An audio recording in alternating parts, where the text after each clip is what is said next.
In this season of whatever this will be for the Bulls, the only certainty is the uncertainty in which they will march toward the bottom of the standings in hopes of obtaining a high lottery pick.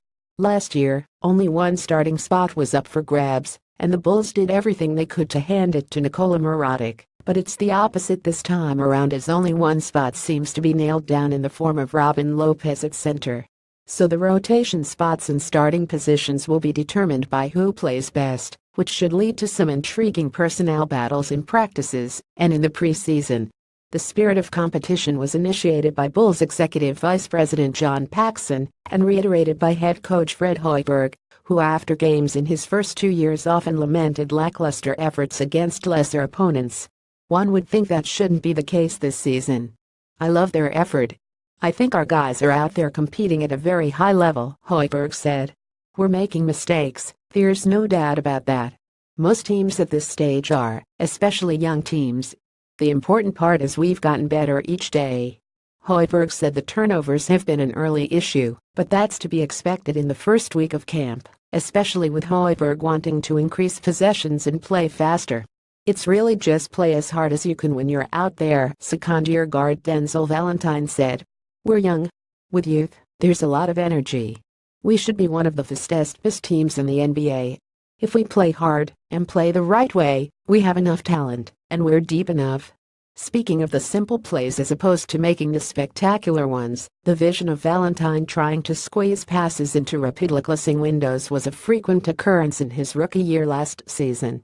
After playing with the ball throughout his college career at Michigan State, he didn't have many opportunities with Jimmy Butler, Dwyane Wade and Rajon Rondo rightly making most of the decisions. So when he did get his chances, he often played too fast, but not quick enough, to make the flashy look-away passes he was accustomed to pulling off. It led to an uneven rookie season and left him as a forgotten man of sorts when the Bulls made their draft night trade to acquire Zach LaVine and Chris Dunn. There wasn't need for me to try to playmake. My role last year was pretty much be a spot-up shooter and be efficient when I get the ball, Valentine said.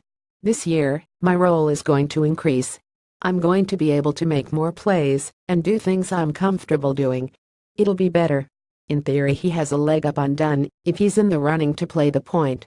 He's had a year to be in Hoiberg's offensive system and should know the terminology and concepts better than any other perimeter player. Even though his ankle surgery over the summer had a longer recovery time than he expected, leading to an uneven showing at Summer League, he has plenty of opportunity to show where he fits in the present and future of the franchise. He's shown he's a capable shooter, shooting 35% from 3 and 38 after the All-Star break when his minutes doubled. I'm really just slowing down, getting more comfortable playing at pro speed, and my shooting of course, he said. Defensively, I want to be able to stay on the floor at all times and be able to guard 14. Defensively is a big improvement. His lack of athleticism certainly hurts him defensively, a place where Dunn is expected to excel, along with Jerian Grant still being in the mix. But he knows he'll have his chances and presumably, Hoiberg will have no problem making this competition a meritocracy as opposed to fulfilling any preconceived agenda. There's definitely opportunity knocking on the door, Valentine said. I just put in the back of my mind that no matter happens, I'm going to stay me, put in the work. Since the trade happened and more opportunity is here, I have to grow up a little faster now. I'm spending more time in the gym, spending more time watching film, taking it more serious with my body. As for starting or coming off the bench, Valentine said this year, I'm just going to have an open mind. If I start, I start. If I don't, I don't. I'm going to try to do what I do and keep progressing.